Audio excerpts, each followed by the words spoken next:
Well, thank you, Mr. Al Marashi, for being here with us on Asia One.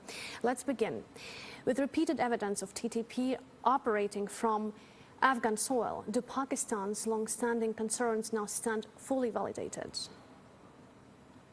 They do, because this is an indication of the failure of governance of the Taliban in Kabul, or otherwise known as the Afghan Taliban.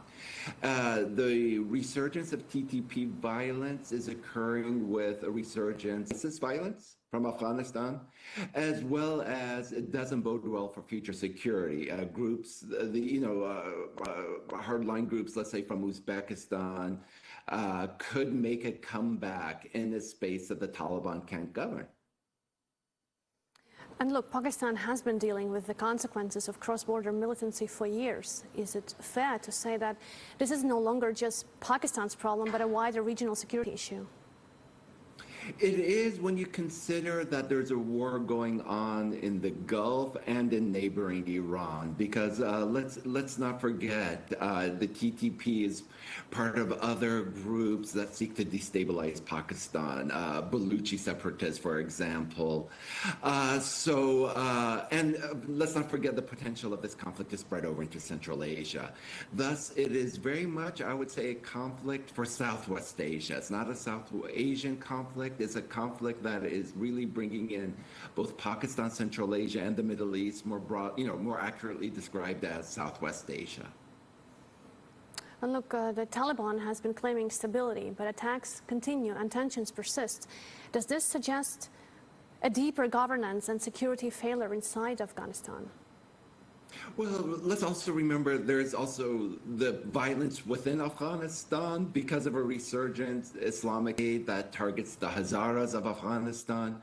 So this is an indication, if you can't stabilize domestically, the violence is going to spread across the border. And this is something that we have to realize. 2021, the Afghan Taliban came back. World and international attention just simply forgot Afghanistan. But definitely since taking power, neither Afghanistan nor has its neighbors been stabilized because of this group, seizing power in Kabul.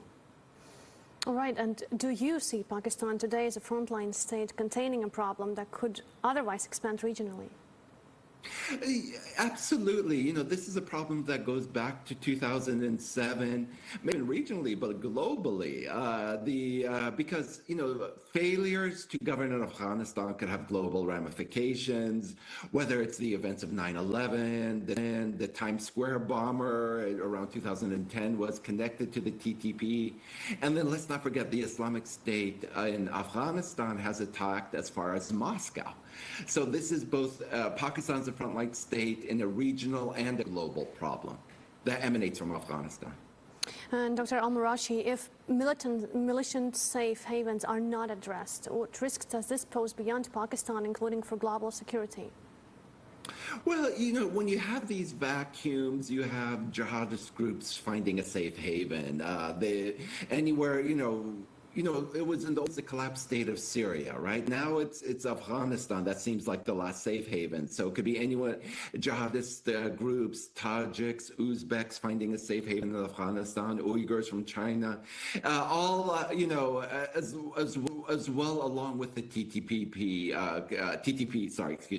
are basically the potential to create future instability on the regional as well as on the global scale. It doesn't bode well for security.